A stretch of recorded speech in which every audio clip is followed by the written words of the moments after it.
Bueno, buenas tardes. Qué lindo ver la sala llena. Gracias a todas, a todos por estar acá para presentar, bueno, este es nuestro primer título de la colección Contracorrientes, dirigida por Alejandro Horowitz. Es un lindo proyecto en el que venimos hace un tiempo con Alejandro. Tenemos, bueno, muchos libros en la cabeza y en los papeles y trabajándolos. Y bueno, no es casual que hayamos comenzado con este libro en esta colección llamada Contracorrientes. Es el libro, esta colección es una colección de ensayo donde por un lado vamos a rescatar algunos ensayos que nos parece imprescindible que estén vigentes, que estén disponibles en las librerías y disponibles al debate.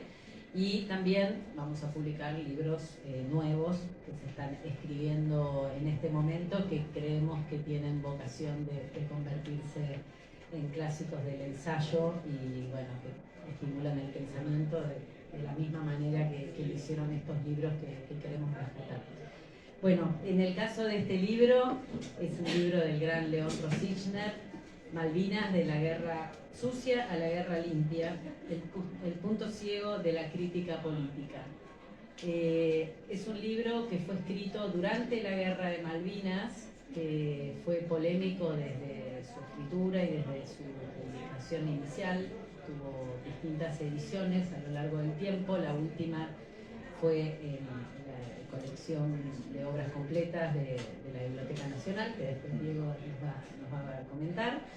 Y bueno, era un libro que nos importaba mucho. Bueno, Marea viene publicando varios libros sobre el tema de la guerra de Malvinas, es un tema que nos convoca mucho. Creemos que todavía hay mucho para reflexionar. Y bueno, quería leerles un pedacito antes de darle paso a ellos, porque el propio León, en una de las ediciones, se pregunta y se contesta por qué reeditar este libro. Y me pareció que más que decir yo por qué reeditarlo, que lo diga él, que lo dice mucho mejor que yo. Bueno, dice: es aquí donde se justifica la reedición de este libro, escrito durante el transcurso de la guerra misma. Se trata de un hecho determinante en el derrotero histórico que llevó a la ruina de un país, a una destrucción monumental de sus riquezas, a un inmenso potlatch no solo de bienes irrecuperables, sino de millones de personas, a una metamorfosis impensable de autodestrucción en masa. De eso se trata, de comprender cómo ha llegado a producirse la casi extinción de un país cuya desolación estamos viviendo y cuya quietud marina solo se ve perturbada por un movimiento superficial y a veces encrespado por altas olas que solo por un momento interrumpen la quietud y nos devuelven luego a la calma chicha de las mayorías silenciosas y aplastadas. Las Malvinas son, entre muchos otros, uno de esos eslabones que atenacea el secreto político de una cadena férrea de ocultamientos y engaños que ciñe el cuerpo despedazado y tumefacto a que ha quedado reducido esto que llamamos patria. Es una cuenta pendiente que debemos saldar entre todos para que vuelva a renacer desde bien abajo, arando trabajosamente en la sequedad de una tierra endurecida, quizá nuevamente la esperanza. Bueno, esto León lo escribió en 2005, entiendo que para la edición de la biblioteca, ¿no? No, el segundo es para la segunda edición. Ah, ok. Para la segunda edición. Perfecto. Bueno, En este momento, no sé, creo que a mí me puso la piel de gallina y creo que nos pasa mucho por el momento que estamos viviendo como país ahora. Creo que en ese sentido está más vigente que nunca. Bueno, ahora sí les voy a... Así que bueno, gracias Alejandro por traer este libro para iniciar la colección. Y les voy a presentar acá a quienes me acompañan a Roberto Hercher, el ex combatiente de Malvinas y ex director de la maestría en periodismo de la Universidad de Barcelona. Actualmente es profesor de periodismo y director del Premio Periodismo de Excelencia en la Universidad Alberto Hurtado de Chile. Fue alumno de León Rosichner en la carrera de Sociología de la UBA. Bueno, nosotros le hemos publicado, es autor en Marea de Periodismo Narrativo y del capítulo de Periodismo en Malvinas en La Noticia Deseada, otro libro de Miguel Viñasque, uno de los primeros libros que publicamos allá por 2004. También de los viajes de Penélope sobre Malvinas y Crónicas Bananeras, El arte de escuchar y La voz de las cosas. Bueno, después sigo presentando la mesa, pero primero te doy la palabra, Roberto. Gracias. Perdón.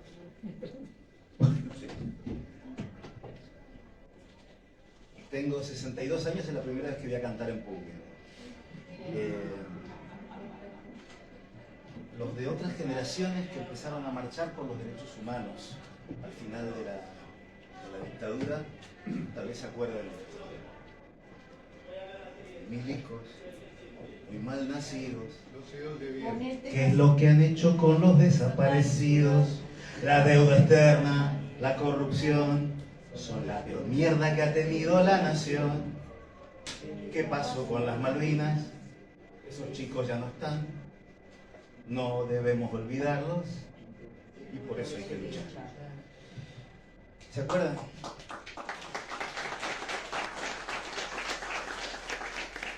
¿Qué pasó con las Malvinas? Eso cantábamos en las marchas. Es el primer canto de marcha que recuerdo apenas volví de la guerra. Era extraño para mí cantar eso. Esos chicos ya no están. Si nosotros estábamos, pero no estábamos. Hoy los pibes de Malvinas somos un actor secundario, la lágrima fácil para acompañar un triunfo deportivo. ¿Y saben qué? Me siento más identificado con la dolorosa derrota del Mundial de España 82 que con este triunfo y estos alardes de patrioterismo que me devuelven a los terribles días de 1978. No estoy seguro. Lo que sí sé es que les tengo que pedir perdón, porque vengo acá con un espíritu poco simpático. Estoy triste, estoy asustado, estoy asqueado. Vengo a releer este libro y me aclara aterradoramente tantas cosas que están pasando hoy en Argentina. Entiéndanme, volé toda la noche desde Madrid. El taxista que me trajo esta mañana desde Ezeiza me dijo que no le gustaba mucho Milei, que le gustaba mucho más Victoria Villarruel. Vamos por partes. Primero, mi maestro, no estoy solo. ¿Cuántos trucos nos juega la memoria? Trato de acordarme de esas clases con el profesor León Rosichner en el viejo edificio de la Facultad de Ciencias Sociales en Rodríguez Peña, en ese edificio que estaba siempre a punto de venirse abajo. Y me acuerdo mucho más de lo que yo sentí que de lo que él decía. Sí tengo recuerdos visuales. Rosichner entraba y todo el mundo se callaba la boca. Lo recuerdo algo petizo, pero su presencia llenaba el aula. Vestía como si se acabara de levantar de la cama, ya fumando un cigarro, y con unos jeans gastados, camisa arrugada, pelo blanco al viento sin viento. Debía ser un cincuentón, pero para mí era un viejo sabio. Puede que nada de esto fuera cierto, que ustedes que lo conocieron mucho mejor me digan ahora que vestía elegante, que estaba bien peinado, que no fumaba. Para mí era la representación de esos profesores que tuvimos en sociología, que venían del exilio, que nos traían el mundo a nosotros, chicos que salíamos del encierro de la dictadura. Con los Rosichner entendí lo poco que entiendo hoy del marxismo y de Freud y de la importancia del pensamiento independiente y rebelde. En sus lecciones marxistas nos convencía de que lo importante era el sustento material de la realidad y la conciencia. Y como freudiano, que las ideas, los mitos, el inconsciente afectan la conciencia. Somos nuestra realidad, nuestra clase social, y también somos nuestros mitos. Por supuesto, mucho mejor explicado, de una forma que a mí me hizo entender que nunca, por ningún motivo, debía dedicarme a producir y enseñar el conocimiento teórico que él dominaba. Yo me hice periodista. Trafico con cosas concretas, con historias, con relatos, con detalles y voces. Pero sus lecciones están ahí, en algún lado. Salía de la clase y quedaba flotando su humo, su voz, su inclaudicable valentía para pensar distinto. Leí su libro Perón entre la sangre y el tiempo. Creo que entendí un cuarto. pero esa crítica de Perón y del peronismo desde la izquierda me acompaña hasta hoy. Que la mayor parte del pueblo estaba, ahora ya ni sé, con alguna versión del peronismo, no era para él razón para sumarse a sus unidades básicas. Las unidades de Rosifnar nunca fueron básicas. Lo que recuerdo de este libro: compré, leí y conservé en cada mudanza el librito original cada vez más ajado, Malvinas, de la guerra sucia a la guerra limpia. La enorme valentía para decir que quería que la dictadura, no el país, la dictadura, perdiera esa guerra. La demoledora construcción argumental con datos ciertos y con una lógica implacable de que el plegarse a esa gesta, para mí siempre entre comillas, de la izquierda argentina, era una claudicación, un comprar la visión de la patria de la derecha como un territorio físico a conquistar. Yo venía de una experiencia con las Fuerzas Armadas, las había visto de adentro. Que alguien como el gran maestro se animara a decir algo por lo que lo tildaron de traidor, pero que debía decirlo porque era su convencimiento, era su derecho, y además tenía razón, fue un golpe tremendo para mí. Un golpe en el mejor sentido de la palabra. Ahora, al leer, después de tantos años, este libro, me sube a la garganta un agradecimiento y una gran pena por no podérselo decir cuando todavía estaba vivo. Siento que las más de 1000 páginas que yo escribí desde entonces sobre Malvinas son en gran parte por este libro. Que lo que yo pienso sobre lo que pasa hoy en Argentina y en el mundo se basan en la inteligencia y la valentía de un maestro que no recuerdo que nunca me haya hablado a mí. No, yo no me acerqué a él, ni antes ni después de las clases, yo era demasiado tímido. No recuerdo que hubiéramos escrito algo, seguramente sí, algún trabajo para aprobar su curso, pero no me acuerdo de que haya dicho él o escrito algo sobre un texto mío en la materia que dictaba. Pero le debo el saber que debo pensar sin medir las consecuencias, decir lo que pienso y bancarme que me llamen traidor.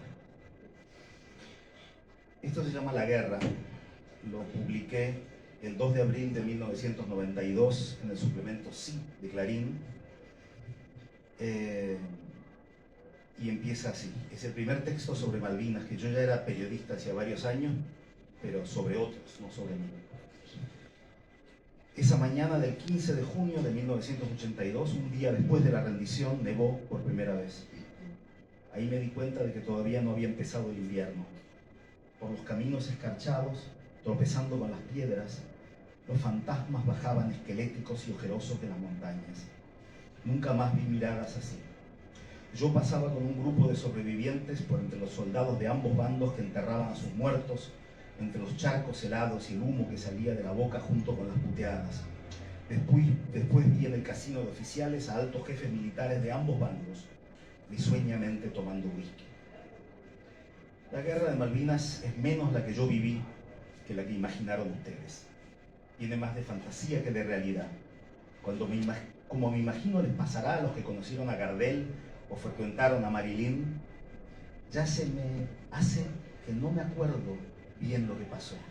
Malvinas es lo que creen y piensan los millones que nunca pisaron esa turba porosa, ni sintieron ese endemoniado viento siempre del mismo lado, ni respiraron esa mezcla de olor a pólvora de afuera, suciedad del propio cuerpo y miedo de más adentro. Pero aunque mi historia sea poco importante y nunca pueda transmitir la sensación exacta, quiero contarles 2 o 3 cosas de Malvinas. Si quieren, escúchenme como un loco al que le pasó algo fulero y se quedó fijado en ese recuerdo que repite una y otra vez. Pobre tipo. En el fondo, todos somos locos que contamos siempre la misma historia.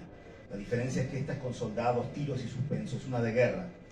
Pero no la que pintan en Hollywood. No hay música, no hay gloria, no hay montaje que te evite el espectáculo desagradable de cuerpos cortados por la mitad. El que se muere no aparece después en una de vaqueros, se murió. Para los otros, la cosa no termina a la 1:30. Si te cortaron una pierna, si viste a un amigo sin cabeza, si mataste a alguien, es para siempre. Se la entregué a mi editor, Marcelo Franco, un miércoles. El viernes, a la madrugada, corrí al kiosco de al lado de la Barrera, en Ascuénaga y Roca, en Vicente López. Abrí las páginas centrales de Clarín y ahí estaba, a doble página, mi artículo. En el medio, el dibujo nervioso de un soldado saltando acribillado de tinta. Hermenegildo Sabat había ilustrado mi voz. Esto se llama Estamos ganando. En 1997, cuando hice la maestría en periodismo en la Universidad de Columbia, escribí un ensayo para la materia de mi maestro, el brillante teórico de la comunicación James W. Carey. Entrevisté a Charlie Lawrence, para mí el más digno de los periodistas ingleses que viajaron con la flota a Malvinas, que se hundió en el barro, marchando con los Marines, mientras sus compañeros desembarcaban bien planchados en Puerto Argentino para tener la primicia de la rendición. El pomposo Max Hastings se vistió de combate recién salido de la ducha y se embarró antes de salir jadeando en cámara. En su libro dice que un grupo de soldados argentinos se le rindió a él. Charlie me contó que cada reportero tenía un minder, un sensor militar que leía todo lo que escribía él para el Daily Telegraph y tachaba lo que el Ministerio de Defensa no quería que se difundiera. Ya cansado, en la segunda semana, Charlie empezó así un artículo. Este artículo fue censurado. Obvia y orwellianamente, lo primero que censuró el Minder fue: este artículo fue censurado. Charlie lo intentó. Sabía que hubiera querido decir si lo hubieran dejado. Los otros escribieron libros de su gesta. Charlie hubo demasiado pudor. Del otro lado, entrevisté al periodista de Telam, Diego Pérez Andrade, con muchos años de trabajo en La Nación. Fue muy amable, abierto y sincero. Nunca voy a olvidar tocar la puerta de su departamento y que me atienda una niña de 12 años. De adentro, la voz de Diego. ¿Quién es, Malvina? Diego fue más digno por funcionarial y burocrático que el propagandista Nicolás Casanseu, creador del mito del heroísmo del preconciliar fanático seinaldino. Pero la historia de Charlie Lawrence y su Minder no tenía ningún sentido para Diego. Él estaba ahí para decir lo que le mandaban. No había nada que censurar, porque llevaba el sensor dentro de la cabeza. ¿Qué periodistas hay hoy en la guerra que se está librando en nuestro país? Como Charlie Lawrence, como Max Hastings, como Diego Pérez Andrade o como Nicolás Casanseu. Ustedes tienen la respuesta. Cuando preparaba esto, mi mamá compra La Nación, perdónenla. Este es el editorial de La Nación del 3 de abril, hace 9 días. Se llama Malvinas, honrar a los héroes, señalar a los mentirosos. La insistencia de fiscales federales pidiendo la detención de militares por hechos presuntamente ocurridos en 1982, pretendiendo encarcelarlos bajo la cualificación de lesa humanidad que los torna imprescriptibles, involucra a un centenar de imputados. Cabe señalar que las primeras denuncias sobre supuestas torturas y maltratos a conscriptos en las Islas Malvinas se radicaron a 25 años de la guerra, largamente transcurrido el plazo razonable de juzgamiento, motivo por el cual apelar a los delitos definidos por el Estatuto de Roma como de lesa humanidad se volvió la única alternativa posible para los denunciantes, una grosería jurídica inadmisible. Nada debería manchar el homenaje a tantos valerosos excombatientes, algunos de los cuales dejaron sus vidas en las islas. Sin embargo, es también ocasión para separar la paja del trigo. Algunas organizaciones de veteranos de dudosa composición se montaron sobre el espíritu revanchista del kirchnerismo. No se trató ni se trata de una cuestión moral, toda vez que el motor principal no ha sido otro que el económico. Lo mismo que se decía de las víctimas de los derechos humanos, están ahí para ganar plata. ¡Qué asco!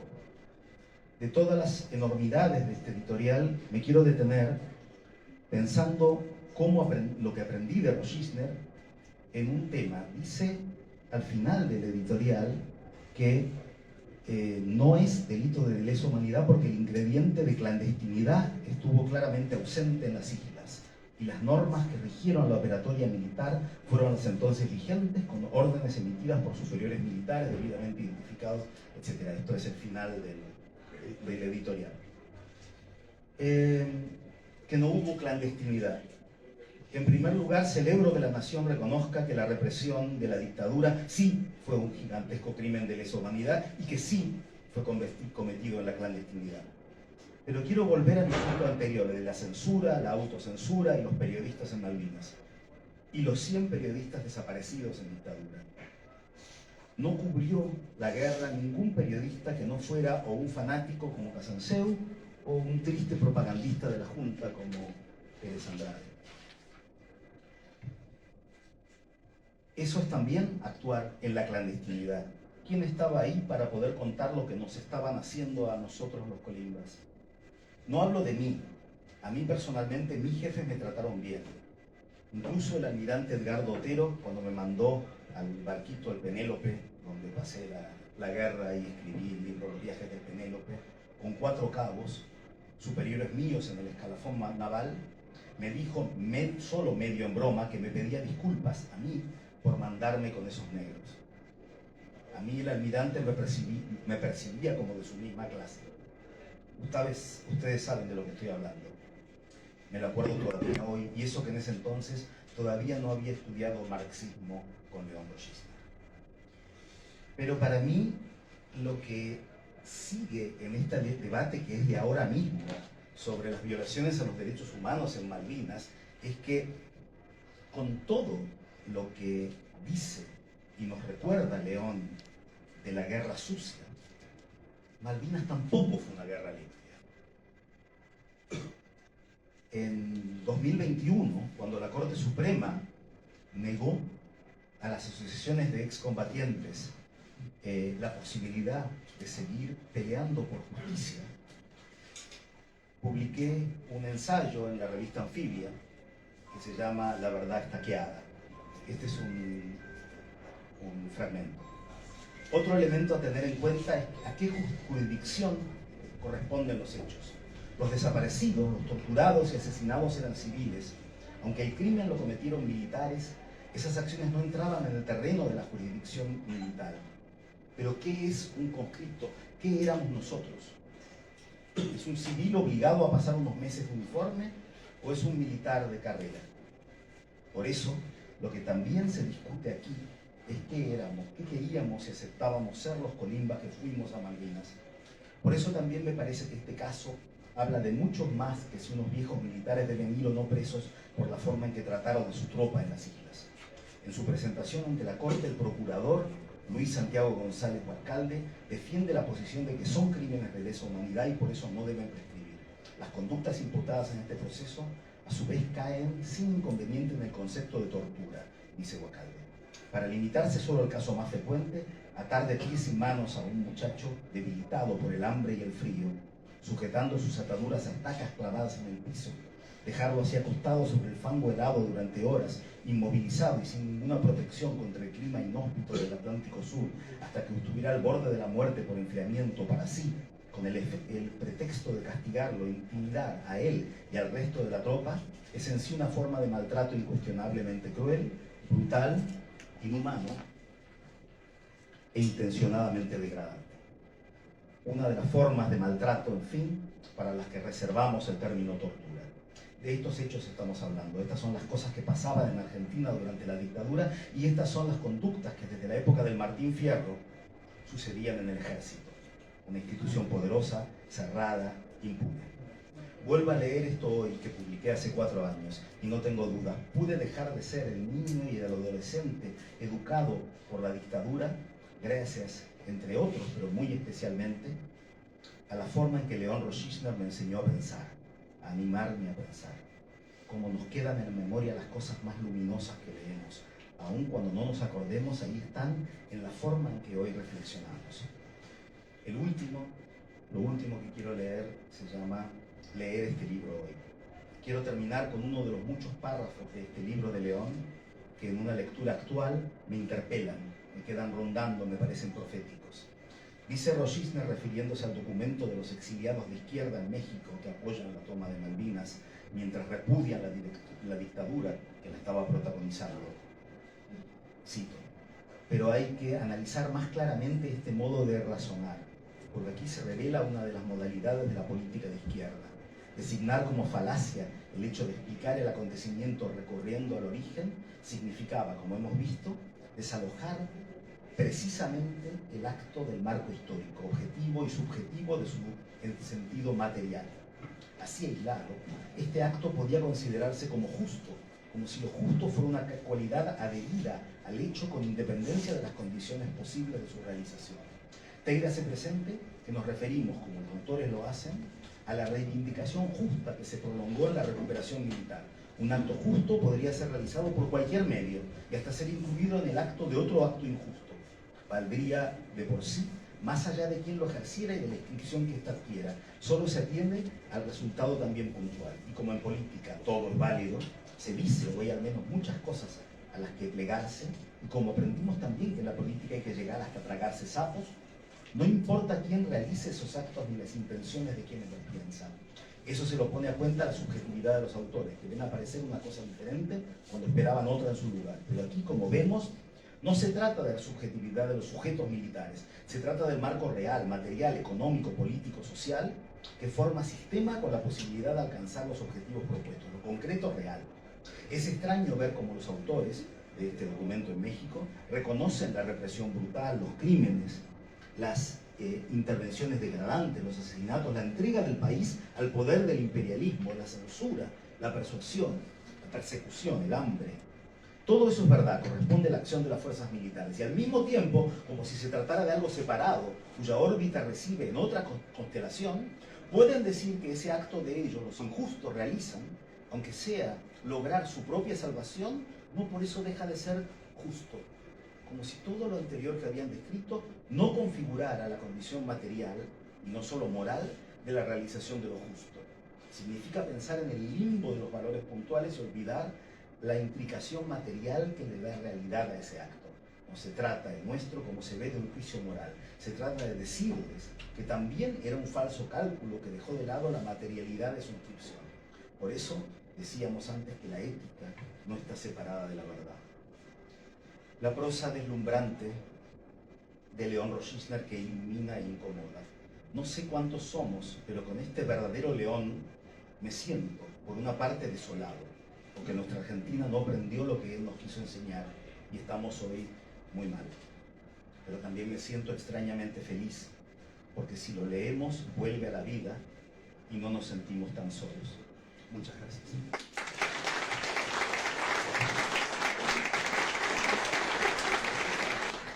Muchas gracias, Roberto. Un texto maravilloso que, por supuesto, vamos a subir a nuestra página web, porque sé que lo van a querer volver a leer, porque, bueno, es muy maravilloso.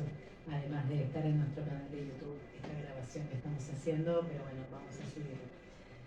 Bueno, vamos a seguir ahora con Diego Sturwark. No sé si lo digo bien. Nadie lo dice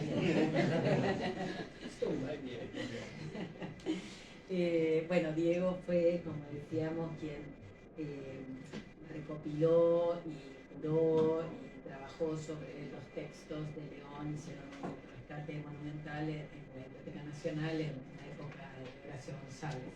Ahora nos lo va a contar. Se los presento muy brevemente. Cursó estudios de ciencia política en la UBA y coordina grupos de estudio de cuestiones de filosofía y política. Y esta edición que les comentaba la realizó con Christian Suxborg, también otro difícil, en la editorial de la Biblioteca Nacional. Bueno, gracias, Diego, por estar acá. ¿Se escucha? Sí. Había hecho unas anotaciones, pero tengo que agregar ahora una más, que lo escuchamos recién. Entre las cosas que me parece que todavía hay que escribir sobre León, porque bueno, lo podemos leer y estudiar a León, creo que ya estamos hace rato en la etapa de escribir también sobre León, ¿no? No solamente a rendir homenaje a lo que puede ser un profesor excepcional, sino también tomarlo como un insumo muy fundamental para este momento, ¿no? Entonces, hacer cosas con León, agarrarse de León. Creo que hay un capítulo que a mí no se me hubiera ocurrido, pero ahora que escuchaba esta ponencia, que me parece muy importante, que es un excombatiente leyendo el libro de Malvinas. Me parece que eso no lo teníamos en el horizonte. Y me parece un capítulo excepcional. Como el combatiente, vencedor o derrotado, no ese es el tema, lee al filósofo que pensaba en el momento de la guerra lo que estaba ocurriendo y combatía en su terreno del pensamiento y de la escritura de una manera que todos admiramos y necesitamos actualizar en este momento. Entonces, quería recordar que en el 63, esto es algo que lo pueden rastrear en el prólogo que escribió Alejandro. Ahora voy a hablar de las ediciones de Malvinas, pero en la última edición, como saben, a cargo de Alejandro hay un prólogo y Alejandro cuenta contextos, digamos, del surgimiento de la obra de León Rositner. Mazzotta en el 63 escribe una especie de prologuito para la primera edición de Moral, Burguesa y Revolución, que tengo entendido que a León no le gustaba. O sea, León alguna vez me explicó que no le gustaba, lo sentía como que había una especie de ironía sobre el modo en que León escribía, pero esa ironía hay que buscarla, porque cuando uno lo lee es un elogio, ¿no? Es una entrelínea. Claro, no es el- y lo que dice ahí Mazzotta es que con Rositner nace un nuevo tipo de filósofo que está atento a las razones por las cuales las personas combaten. Está atento a la guerra como un lugar donde se juega algo fundamental. Ese acontecimiento como algo que reclama del filósofo la máxima atención. Y lo dice por ese libro, Moral Burguesa, que Alejandro en el prólogo reseña, aquella situación en Cuba, con aquella invasión, digamos, de los exiliados entrenados por la CIA que en el 61 invaden Bahía Cochinos, y entonces los sobrevivientes capturados de esa invasión, su testimonio da lugar a las clases que da Rositner en La Habana en el 62 y después a este libro. De ahí a Malvinas, me parece, se puede rastrear muy bien esto que vio Mazzotta. Es decir, Rositner es un filósofo de la guerra, por lo menos en los años que van, de Moral Burguesa a Malvinas, ¿no? Perón, el libro de Rositner de Perón, es un libro sobre la guerra, ¿no? Claro. Toda la lectura de Clausewitz que aparece en el Perón. Entonces, el filósofo de la guerra, que es Rositner, para decirlo así, me parece que me eligió con mucha claridad recién. Esto es lo que agrego a lo que quería decir. En realidad, lo que quería yo contar es lo siguiente. Nunca me olvido una conversación que tuve privada con León, en donde él se quejaba por la manera en que habitualmente se cita muy ligeramente una frase de Spinoza, que era parte de lo que solíamos conversar con él. La frase la conocerán, es una de las frases conocidas de Spinoza que sería algo así como no reír, no llorar, comprender. Y claro, León se quejaba muchísimo porque dice, ¿qué están haciendo de Spinoza? Alguien que no toma las pasiones fundamentales como el inicio del momento de comprensión. ¿Qué es? Un aséptico, es un positivista, es alguien que se desprende de todo afecto para hacer un mero registro objetivo. Bueno, todo lo contrario, no hay más que leer la ética para darse cuenta que todo lo que está intentando hacer Spinoza, yo diría sí, ahora olvido de Spinoza un segundo, lo que intentaba hacer Rositner es mostrar cómo los afectos, las pasiones históricamente constituidas, activas en el sujeto, eran una instancia fundamental para el comienzo de cualquier pensamiento. Y Malvinas es un manifiesto sobre ese, metodológico sobre eso, ¿no? ¿Cómo podemos pensar la guerra sin tomar en cuenta el hecho de que estamos siendo exiliados, que nuestros amigos están siendo torturados o han sido asesinados? ¿Cómo podemos abstraernos de eso? ¿Cómo no tomar ese indicador o esa indignación o ese odio o esa bronca como un indicador de lo que nos está pasando y de la premisa de cualquier tipo de pensamiento que se quiera tener, ¿no? Entonces, bueno, me busqué la carta de Spinoza para leerla, pero no se las voy a leer, porque sería aburrido. Está la carta, es la carta 30, que se cumplen 370 años de esa carta, porque es del 65. Es una carta fabulosa, porque efectivamente él dice, ahora en la guerra no me voy a reír, no voy a llorar, porque yo la naturaleza humana la quiero comprender. Eso es lo que quiere decir. La naturaleza humana la quiero comprender, las pasiones las quiero comprender, no la guerra. No la guerra. Es decir, entiendo que la guerra es hecha por humanos, pero no es indiferencia ante la guerra. Es un intento extraordinario de acercarse a lo que somos los humanos pasionalmente para entender desde ahí qué opción política, materialista, realista, maquiaveliana se puede desplegar. Bueno, ese es el Rositner, digamos, que yo extraño. Digamos, es el Rositner para mí original, pesado, importante, sin sustitutos, digamos, ¿no? O el maestro de una línea que es difícil de seguir y es necesario seguir. Yo creo que el Malvinas es un libro metodológico, sin igual en la historia de la filosofía argentina, lo poco que yo puedo conocer sobre esto que estoy diciendo. Es un ensayo metodológico, fundamental, sobre lo que dijiste, ¿no? De cómo alguien enseña a pensar, o qué es pensar en la disidencia y en la irreverencia. Bueno, cuando Alejandro me contó que salía esta nueva edición del Malvinas, agarré las 4 ediciones de Malvinas que tengo entendido que existen y pensaba lo siguiente. Primero las Malvinas, de la guerra sucia a la guerra limpia, con comillas en sucia y limpia, es la edición de esta colección que salió a comienzos de los 80 del Centro Editor. La segunda, esto es del 85. En el 95, una década después, aparece la de Losada, que tiene el prólogo que recién señalábamos. Es un prólogo interesantísimo que desde entonces acompaña todas las ediciones siguientes del libro. Y dice cosas como esto. Empieza así. Hay varios debates que todavía quedan pendientes en la Argentina sobre hechos cruciales de su historia reciente. Situaciones trágicas por las consecuencias que han producido, pero sobre todo porque constituyen esos agujeros negros que, al despojárselos de su sentido para ocultar una significación quizás insoportable, impidan que se los comprenda. Es decir, agujeros negros, dolorosos, que no son objetos de una comprensión a fondo. Esto tiene mucho que ver con el subtítulo, no digamos subtítulo, el subtítulo del subtítulo de este libro. El libro se llama Malvinas. Subtítulo, de la guerra sucia a la guerra limpia, recién se dijo algo importante sobre el título, pero tiene otro subtítulo que dice el punto ciego de la crítica política. Malvinas, el punto ciego de la crítica política.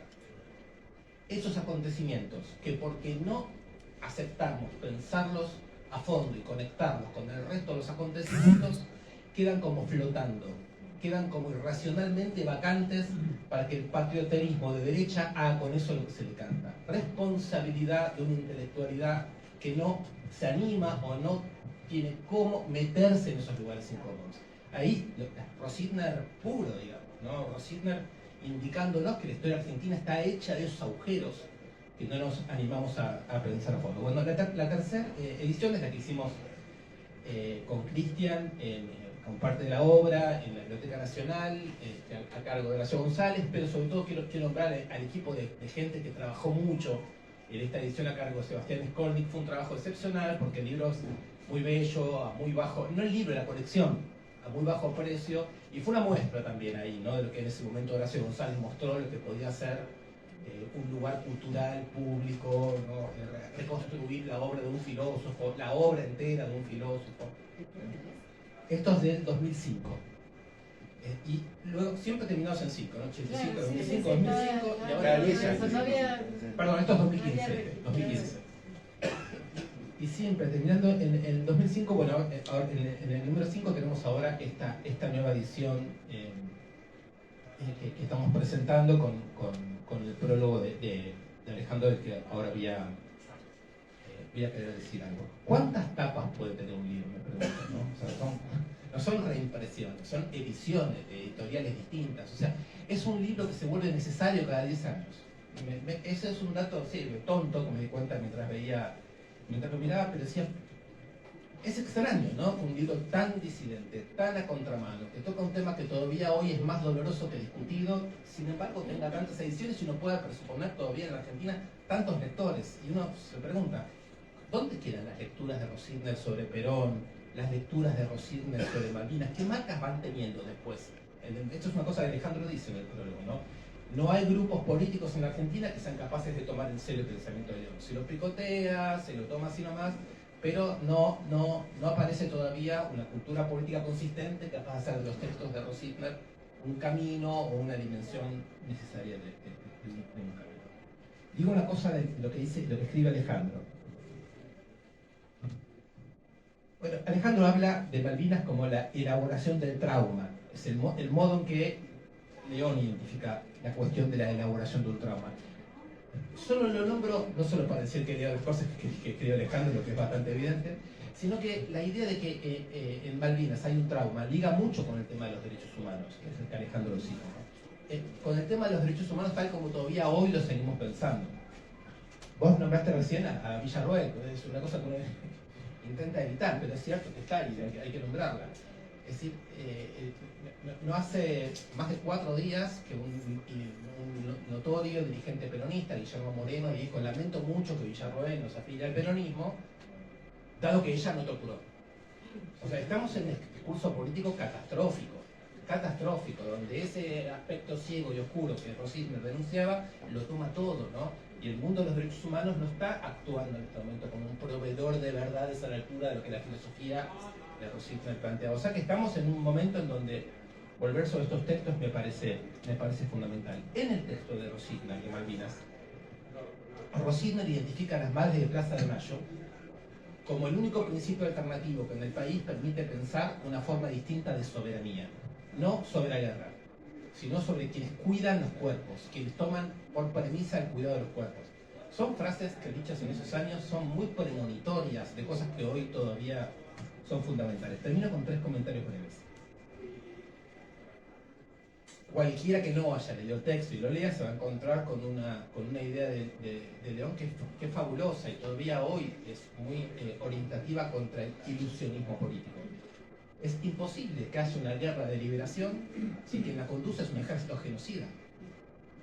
Ese ejército no puede liberar nada si está torturando gente, privatizando la economía, va del suyo, no hay posibilidad. 2 más 2 es 4, diríamos, ¿no? Pero esa cuentita no nos sale para situaciones muy elementales todavía hoy. Me parece una idea extraordinaria.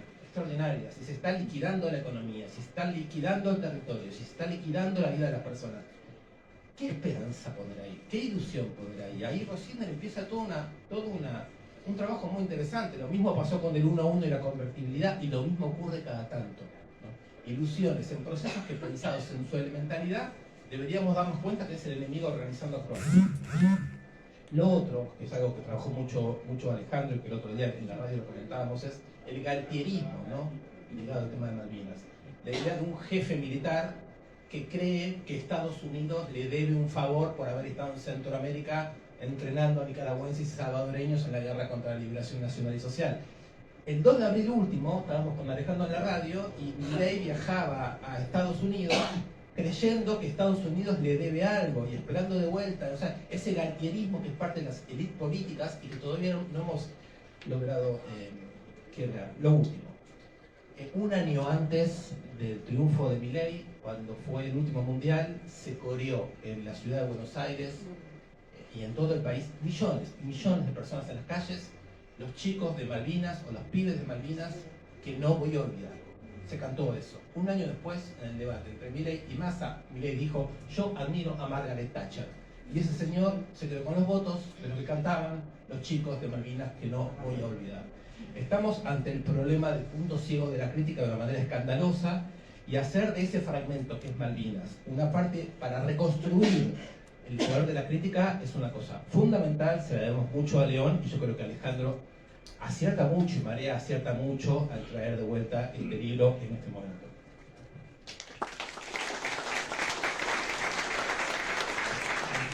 Gracias, Diego.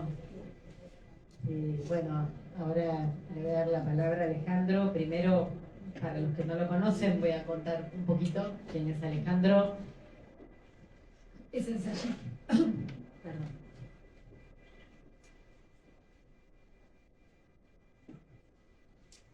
Perdón. Es ensayista, periodista y profesor.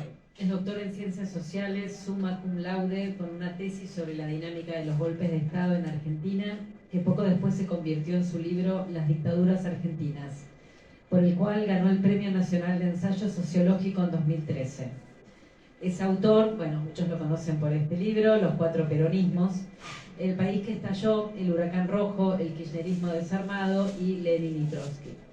La influencia más grande en su producción teórica y política es la de León Rosichner, quien fuera su maestro, colega y amigo. Bueno, dale. Ok. De repente, 4 ediciones cada 10 años, y en cada una de las ediciones hay un amigo. Boris Spivakov, centro editor, era un amigo y era un gran editor. Pero León no publicó allí porque decidió de movida que iba a publicar allí, sino porque los demás no estaban dispuestos a publicarlo. ¿Sí? Ustedes saben que la libertad de empresa define en este orden las demás libertades. Y la libertad de empresa es poner el dinero para que un libro exista. Losada es un accidente curioso y Horacio González es otro accidente enorme de la cultura política argentina. Que un gobierno al que la cultura no le interesó nunca en particular. Y entonces, cuando yo digo un gobierno, en realidad puedo decir, ¿a qué gobierno le interesó cuando la política cultural de la Argentina? Es más, ¿cuál gobierno tuvo alguna vez algo que sea propositivamente una política cultural que no terminara funcionando en los hechos como una política cultural por aquello que se alienta y por aquello que se obstaculiza? Y ahí es donde vemos que Horacio hace algo descomunal. ¿Cuántas obras completas publicó la biblioteca? Hubo un rescate muy importante de libros olvidados importantes. Recuerdo uno, simplemente a modo de ilustración, un libro de Felix Weil, de Argentine Riddle, que fue por primera vez traducido al castellano íntegramente, había sido escrito en inglés, aunque Felix Weil era un argentino, y no cualquier argentino, era el que puso la tarasca para que existiera el Frankfurt Institute, y era ni más ni menos que el jefe de investigaciones de la New York University cuando escribe el libro, y es, entre otras cosas, un hombre estrechamente vinculado a Federico Pinedo, y los dos estudiaron en la Escuela de Cuadros de la Socialdemocracia Alemana. Pero todo esto hace que un hombre como Horacio, con una sensibilidad extraordinaria y notable, sea capaz, contra viento y marea, financieramente ahogado, debiéndole plata a todo el mundo, de hacer esta edición absolutamente magistral y única. Él puso en valor la obra de León Rosichner. León para mí no es simplemente un gran pensador político, está fuera de discusión que lo es. Tiene la tragedia de nuestro oscuro destino sudamericano. Si León hubiera sido francés o por lo menos español, en fin, estaría entre los grandes del siglo XX y de comienzos del XXI sin ninguna discusión. Sin embargo, de León solo hubo dos traducciones, una al italiano, de Moral Burguesa y Revolución, y otra al inglés, ya de Freud y los Límites, cuando León ya había fallecido. Trabajo endemoniado de amigos que te dieron la batalla de lograr que esto sucediera, y Juan Grijera, que es un hombre insistente, logró que la Cancillería pagara la traducción, convencer a un editor, en fin, todo lo que hay que hacer para que algo que es difícil exista. Cuando con Constanza nos propusimos armar Contracorrientes, nos pusimos rápidamente de acuerdo en lo que queríamos hacer, y si alguien encabeza las Contracorrientes, sin ninguna clase de debate, es León Rosichner, que nunca fue ninguna otra cosa que una poderosa contracorriente. ¿Qué es? Diego dice, es un libro metodológico, y tiene razón. Un excombatiente cita en primera persona del singular lo que esto significa para él. Cuando Constanza me contó que teníamos la posibilidad que nuestro amigo estuviera aquí y contara esto, yo sentí que algo del orden de lo impensable sucede a veces, cuando el azar es muy amable con uno y le planta las cosas al alcance de la mano, no porque uno haya programado semejante cosa, porque sería delirante contar que alguien lo previó, simplemente sucedió. Y nosotros no somos lo suficientemente imbéciles para arruinar una situación que aparece de suyo tan bien formulada. Pero aquí es donde la palabra de León cobra toda su dimensión metodológica y existencial. ¿Cómo razonaban nuestros amigos del Grupo Socialista en México? Muy fácil, les puedo contar, porque los conocí a uno por uno y razonábamos, digamos, no juntos, porque nunca estuvimos de acuerdo en casi nada, pero eso es otro detalle. Es fácil. La contradicción principal. ¿Cuál es la contradicción principal? Pues bien, el que ataca la contradicción principal es nuestro aliado y quien no lo ataca no lo es. Por tanto, comillas, objetivamente, comillas, esta es una acción antiimperialista.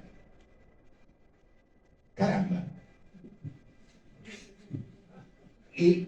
El problema de este modelo de razonamiento es que tiene la gran facilidad de irse al mismísimo carajo en 6 fracciones de décimas de segundo y aparecer en el lugar más insospechado, producto de una deducción lógica, sin poner ni una vez en consideración el punto de partida de cualquier razonamiento hecho ya no por un marxista, sino hecho por quien intenta entender la naturaleza del problema que tiene enfrente.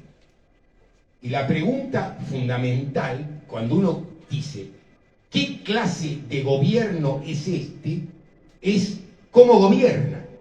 Y cómo gobierna es a quién le hace doler y a quién no, quién beneficia y a quién jode. Este cómo, que es elementarísimamente obvio, nos permite una segunda formulación no menos obvia que la anterior, y es: la política exterior es la continuación de la política interna. Esto es axiomático y vale para el orden capitalista desde que el orden existe hasta que el orden desaparezca. La política exterior es la continuación de la guerra. Perdón, se me acaba de tartajear bien el título. Fíjense, el título es de la guerra sucia, de la política interior, a la guerra limpia, a la política exterior. Pues bien, en este hilo político está la naturaleza misma del planteo. Pero León no era simplemente un marxista culto, era mucho más que eso. Y como tal, conocía estrechamente el pensamiento de Freud y sabía que además nos acecha el inconsciente. Esto es, no está tan claro cuáles son los motivos por los cuales yo hago lo que hago, y en política presuponer los motivos del otro no es la más brillante de las ideas. No solo porque estos motivos no son tan sencillos de establecer, sino porque es facilísimo que el mecanismo que denominamos proyección, esto es, mis propios motivos encastrados sobre lo que está sucediendo para que lo que suceda, suceda según yo deseo que suceda. Pues bien, esta trampa les cabe a nuestros amigos mexicanos que tenían la necesidad de encontrar algún camino en un exilio que nunca es otra cosa que la opción frente a la muerte. Los griegos nos han explicado hace un rato muy largo de qué se trataba la discusión. o de tomar cicuta o de tomarse el piróscafo. Sócrates tomó cicuta, Aristóteles se tomó el piróscafo. Eso sí, un año después se murió. De modo que está muy claro de qué estamos hablando y a qué dudas nos estamos refiriendo y a qué política nos estamos remitiendo. León tenía la enorme valentía de sostener que el punto de partida de cualquier enunciado no puede sino ser una valiente arbitrariedad. Es una afirmación de mi yo. Puede valer algo, puede no valer nada, pero nunca lo sé antes. Lo voy a saber después. Y aquí es donde León sitúa el centro de la cuestión. Yo no quiero que Galtieri gane. Y yo no quiero que Galtieri gane en la primera de mis razones. Pero yo podría jugar a la estrategia militar y decirlo así.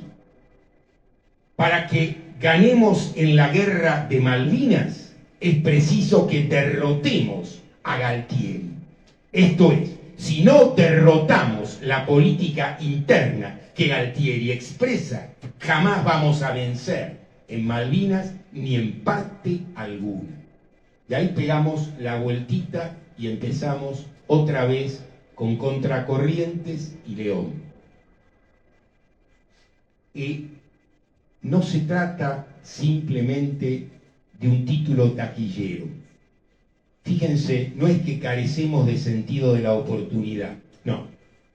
Presentamos este libro en el momento en que hay que lanzar un libro así, en abril, en Malvinas, después de los años que corresponden a un fenómeno político vivo, porque aquí viene la cuestión todavía más viva de León. León propone elaborar un trauma. ¿Por qué? Muchas veces nos preguntamos qué hacer. ¿Qué hacer frente a un gobierno como este? ¿Qué hacer frente a una situación como esta? ¿Qué hacer frente a la descomposición política? ¿Qué hacer? Entonces, cuando todos se miran esperando ver cuál es la solución electoral, la martingala que vamos a sacar de algún bolsillo para que rápidamente tengamos alguna clase de respuesta, yo sonrío escépticamente, porque hay una cosa básica para resolver cualquier cuestión, esta y cualquier otra. Es el balance compartido que una sociedad tiene o no tiene de su destino político. En 1973 teníamos un balance determinado. Podemos discutir ese balance, pero existió. Y en 1973 el balance que existió organizó la democracia de los militantes. En 1973, cuando el 20 de junio había en Ezeiza más de 2 millones de hombres y mujeres. Habían votado la fórmula del doctor Cámpora 6 millones. 1 de cada 3 estaba en Ezeiza. Pues bien, esto no es un hecho extraordinario en la historia política argentina. Es sencillamente un hecho extraordinario.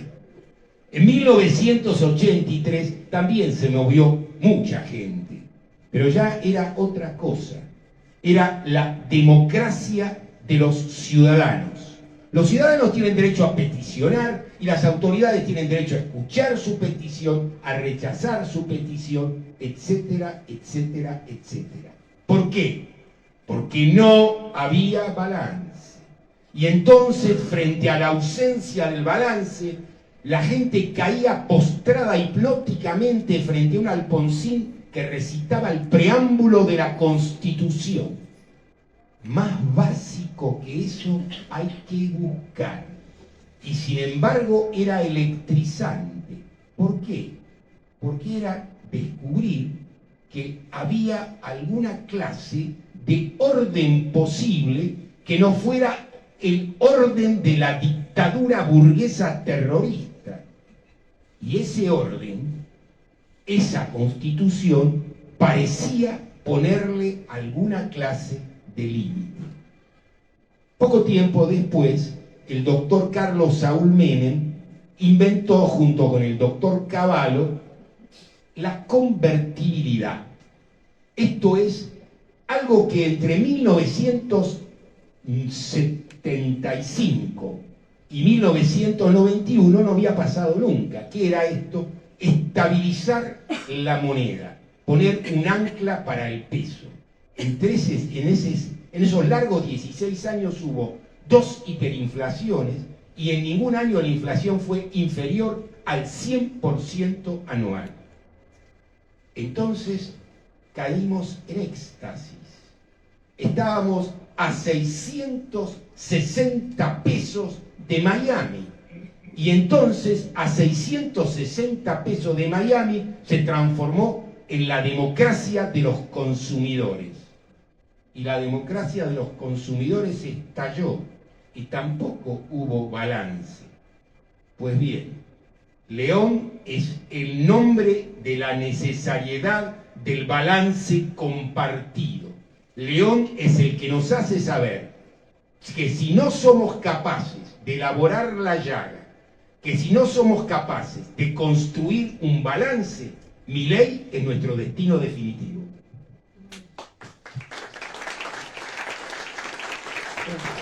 Gracias. Bueno, si les parece, podemos abrir el debate entre ustedes y también con nuestro numeroso público. Si alguien quiere participar, es el momento. Por ahí, mientras piensan, Sí. Para pensar otras posibilidades, digamos, si acá hay alguien de los que en ese momento estaban dirigiendo la Facultad de Ciencias Sociales o la carrera de Sociología en la UBA en los 80, cuando yo era alumno, para mí, una de las cosas que releyendo el libro me vino a la cabeza es que el decano que yo tenía cuando yo estudiaba era Juan Carlos Portantiero. Y él, este libro es contra Portantiero.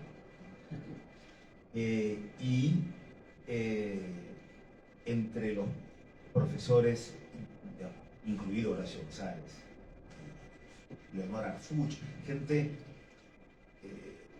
un lujo de universidad pública donde yo me formé. Bueno, acá está Eduardo Brunner, ¿no? Que era profesor Sí, también en sociales. sí.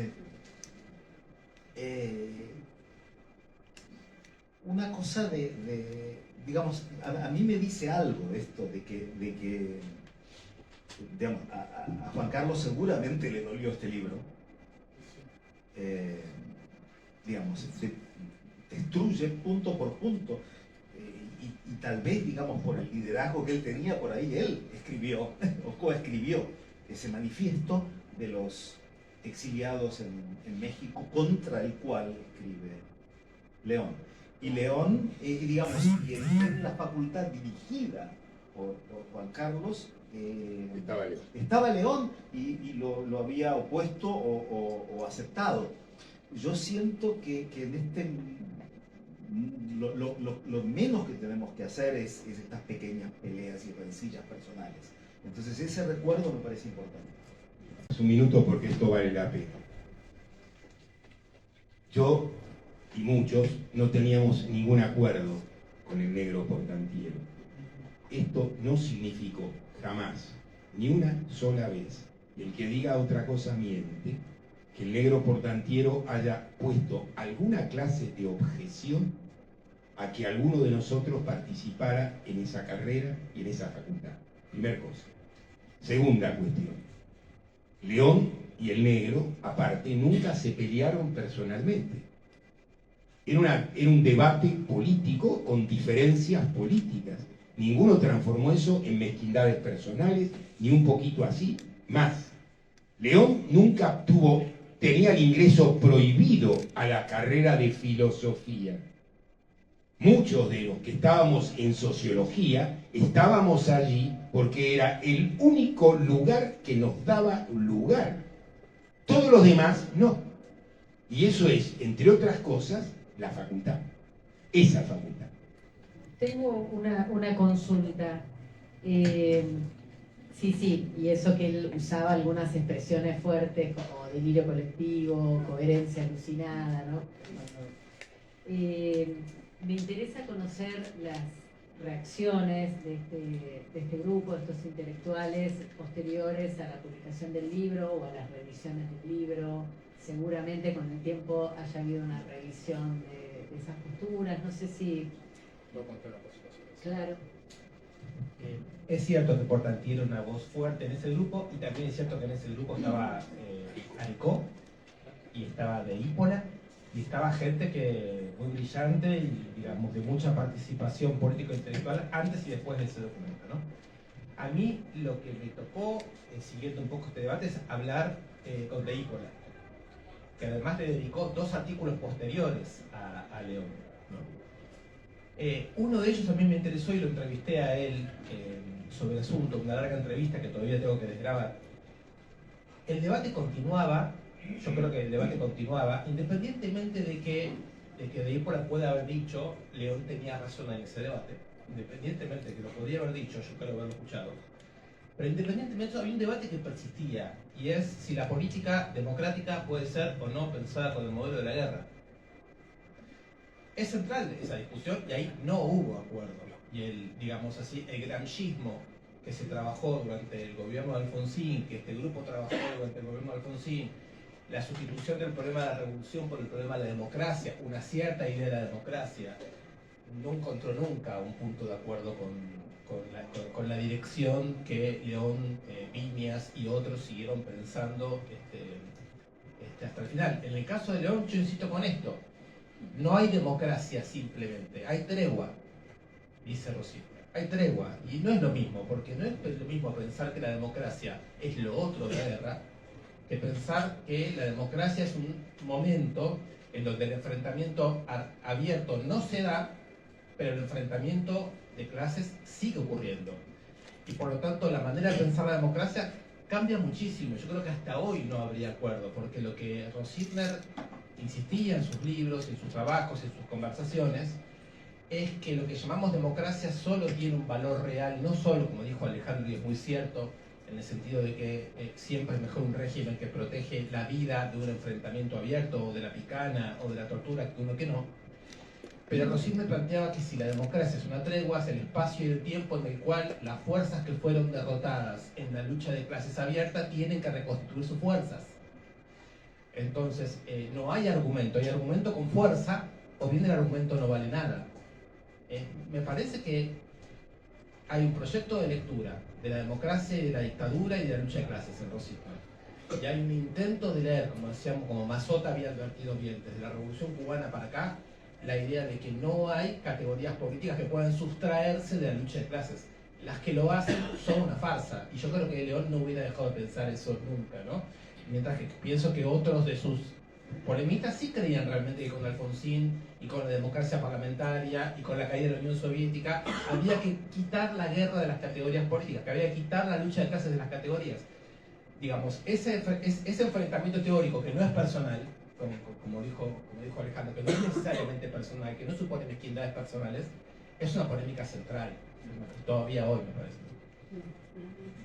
Hay un discurso famoso de Alfonsín, el discurso del Parque Norte, que el que quiera mirarlo tiene la posibilidad de hacerlo, y sintetiza exactamente el razonamiento que acaba de contarnos Diego. En Parque Norte, el argumento central es contra no transar. Y no transar era una revista, una publicación de un grupo que se llamaba Vanguardia Comunista. Y por esas asociaciones extrañas que tiene la memoria, Ricardo Piglia, que era parte amigo de León, era un integrante de Vanguardia Comunista. Y Ricardo Piglia dice algo respecto a lo que nos contó nuestro testigo de Malvinas. Piglia dice que el primer libro importante que él leyó, lo leyó a los 15, 16 años. y era La peste de Camus. Entonces dice, ¿por qué el libro era importante? Porque estaba caminando con una chica que le gustaba mucho y la chica le dice, ¿qué estás leyendo? Y Piglia jugaba al billar, no leía nada. Entonces se acordó que había visto en la vidriera de la librería por la que pasaba La peste de Camus. Entonces le dijo la chica, préstamelo. Bueno, se fue, se compró el libro, se lo tragó en una noche, lo manoseó para que pareciera leído varias veces y se lo dio a la chica. Y dice como corolario, no me acuerdo de qué iba La peste, pero sin duda para mí fue un libro importantísimo. Y este es el asunto. Uno no necesariamente acuerda el argumento. Lo que uno acuerda es con qué se juntó esa experiencia. Lo que vos nos contaste es eso. ¿Y de lo que te acordás, él logró lo que buscaba con esa chica? Piglia nunca es tan explícito.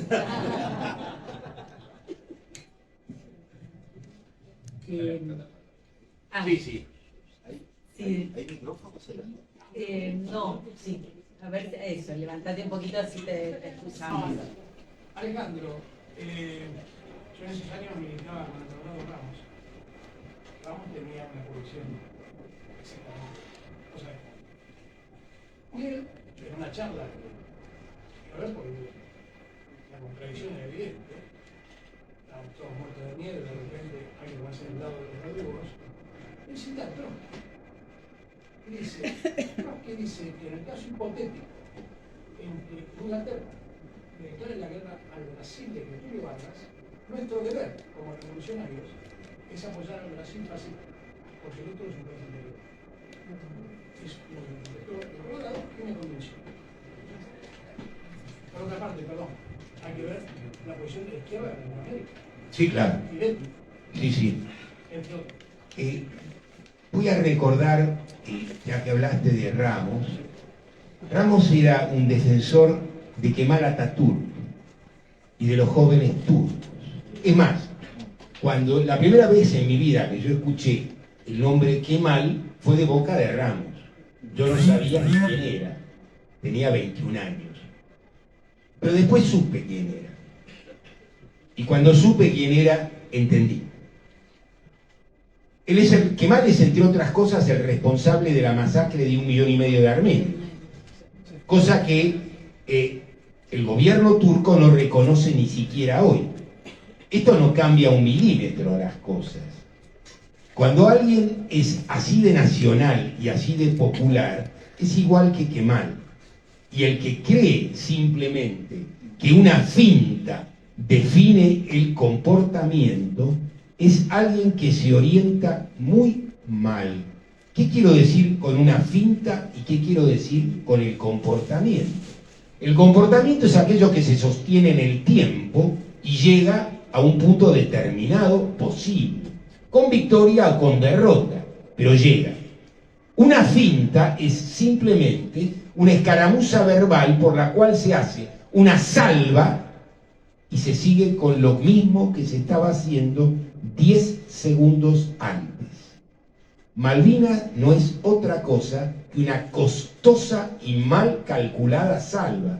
Eran tan inútiles, afortunadamente, que algo que podía incluso haber sido, porque miren ustedes lo que es la imbecilidad militar, que es una categoría particular de la estupidez. Cuando yo era muy joven pensaba que los únicos estúpidos eran los militares argentinos. Después descubrí que la estupidez militar era mucho más extendida. Pero esa es otra historia. Lo que vale la pena entender es este pequeño asunto. Si después de tomar las islas, ellos clavaban la bandera, convocaban a Naciones Unidas y los cascos azules y se retiraban, eso nada más cambiaba todos los términos de la negociación política posterior.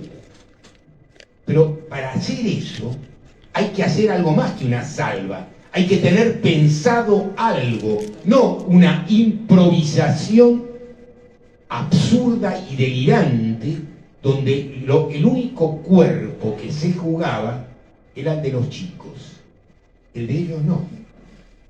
Es interesante leer las bajas. El jefe del asalto inglés murió en el asalto. Ningún oficial argentino de ese rango lo lastimaron. Hay un oficial que es el primer muerto, el 2 de abril, pero que es interesante como caso, es el capitán Pedro Giachino, que fue, digamos, pensando que estaba tomando una casa de montoneros, pero estaba yendo a un nido de los Marines británicos, lo mataron. Sí, calculó mal. mal. Sí. Y es interesante, después, mucho después, se supo que era un torturador de la Escuela Mecánica de la Armada. Ya empezó así. Y en el caso de lo que vos decías, yo creo que también hubiera sido distinto si, no sé, como en las invasiones inglesas, esto empezaba con un desembarco británico en territorio argentino con argentinos. Esto fue una decisión de la dictadura militar. Fue un plan de Anaya, que siguió Galtieri, pero no. Yo creo que en ese caso, digamos, ahora que, por ejemplo, con este tema de los enemigos de mis enemigos son mis amigos, yo crecí con lo que se supo de qué era el comunismo de Stalin. Pero yo, si hubiera estado en la Unión Soviética de Stalin y me invadía la Alemania nazi, te invaden. Vos no tenés, digamos, Stalin no era el creador de un sistema en donde uno quisiera vivir, pero invadieron tu país. Y entonces para mí me parece que no hay comparación, digamos. Si invaden Brasil o invaden Uruguay, Paraguay, Argentina, te invaden. Acá el movimiento fue de la dictadura. Y entonces ellos fueron los que dieron ese paso y digamos, para mí que estaba ahí, yo, digamos, en este momento, tantos años después, pretendo ser más que un testigo, sino trato modestamente, muy lejos de León y de ustedes, pero también de pensar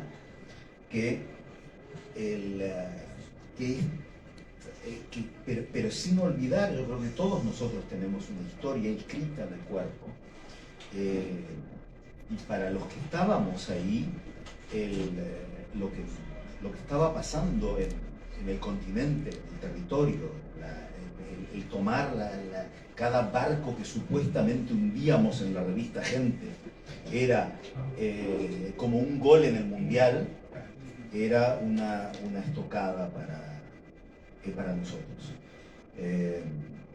Y la vuelta, yo siento que todavía, digamos, pero ustedes saben que de los excombatientes de Malvinas, el número que se suicidó, y todavía supongo que somos jóvenes, es más que los que murieron en la guerra. Roberto, yo te quería hacer otra pregunta.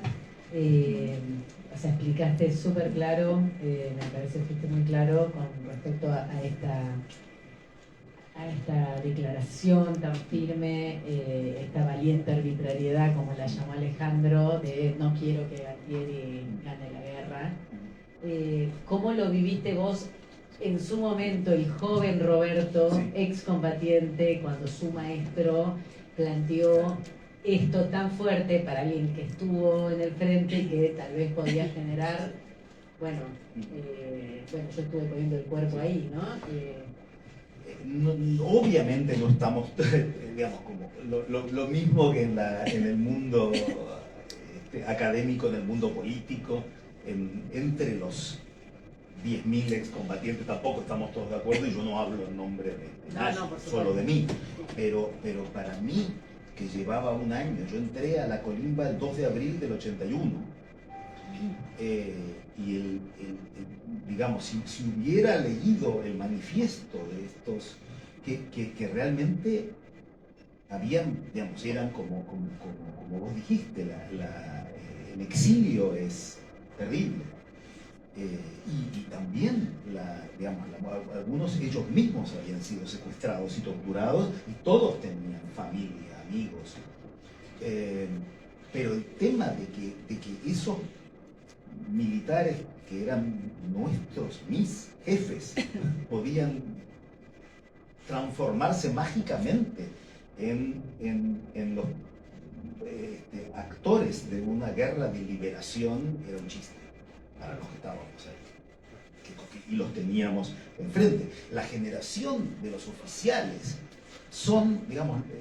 llevaron específicamente, aquí no fue una excepción, y Aquino y muchos otros. Mi comandante del Penélope, el teniente que por suerte yo lo entrevisté para mi libro antes de que huyera cuando cuando volvieron los juicios y cayó la ley de obediencia debida. En este momento está perseguido por Interpol y está huido en algún país que no sabemos cuál es, por lo que hizo en el 76 en los comandos de submarinos de Mar del Plata. El tema, digamos, a mí no me torturó, sino que en ese barquito fue un buen oficial. Es como decir, es como que el amigo o el compañero de trabajo del femicida dice a mí, digamos, a mí nunca me hizo nada. La secretaria de Hitler, Sí. la secretaria de Hitler puede explicar lo amable que era con ella, lo considerado. Y con los Pero y además no miente. Sí, sí. Y quería mucho a los animales y los Claro. trataba bien.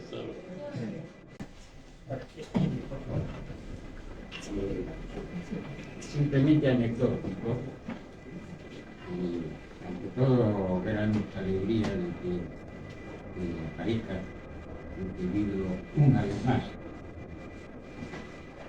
Y en un momento, como se dijo acá, que no es un momento cualquiera tampoco de la historia argentina, y ni siquiera es un momento cualquiera en el problema de la cuestión Malvinas.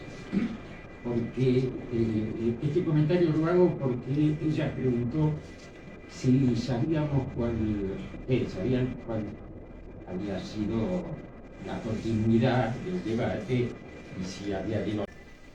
Hace unos días, el presidente de esta nación, en un discurso, defendió la tesis de la autodeterminación europea.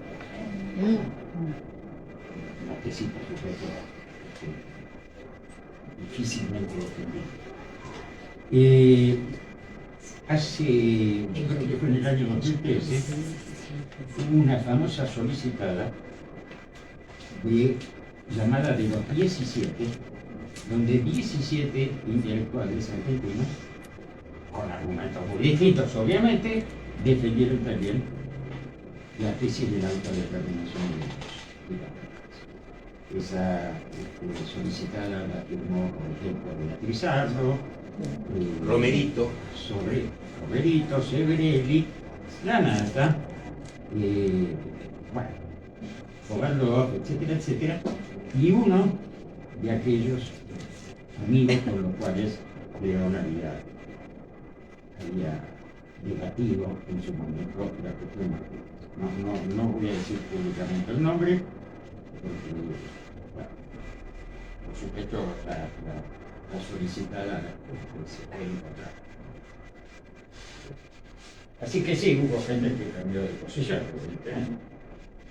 Un poquito. Gracias. Bueno, creo que ya tenemos que ir cerrando. La charla súper interesante, creo que podemos seguir charlando. No sé si quieren decir algo para cerrar o algo para agregar. Adelante. Muy breve, no estuvo acá Daniel Tonietti, que no pudo llegar, Exacto. pero estaba interesado y conoce el libro. Daniel hace cosa de un año le hizo una entrevista a un ex general del ejército, que Milani, ¿no? Que fue jefe del ejército con Cristina. Y ahí Milani le cuenta a Tonietti en esa entrevista, y yo creo que hoy Daniel quizás hubiera contado eso, no lo sé, pero es muy interesante el material, en un momento en donde Milani le dice: los oficiales actuales del ejército argentino mayoritariamente votaron a Milei. Entonces Daniel le repregunta, le dice: pero si hay un conflicto sobre la integridad territorial en la Argentina, es Malvinas. Y Milei admira a Thatcher. ¿Cómo puede ser que el cuadro de oficiales hoy, actualmente, vote eso? Galtieri también admiraba a Thatcher hasta un día antes de la, Claro, de la guerra. respuesta que da Milani es la siguiente: el ejército argentino odia más a Cristina o a cualquier cosa que venga a molestar que a Thatcher y a los Claro. ingleses. Sí, sí. No, y además es la garantía, o ellos creen, de que se pueden revertir los juicios, que se pueden parar, o sea, les importa más su propia supervivencia, la agenda Villarroel. La gente no vota por solamente un elemento, sino por un combo, por una cantidad de cosas. Y lo que define ese combo no es exactamente ese elemento. Bueno, entonces ahora sí los invitamos a hacer un brindis por la producción de este libro.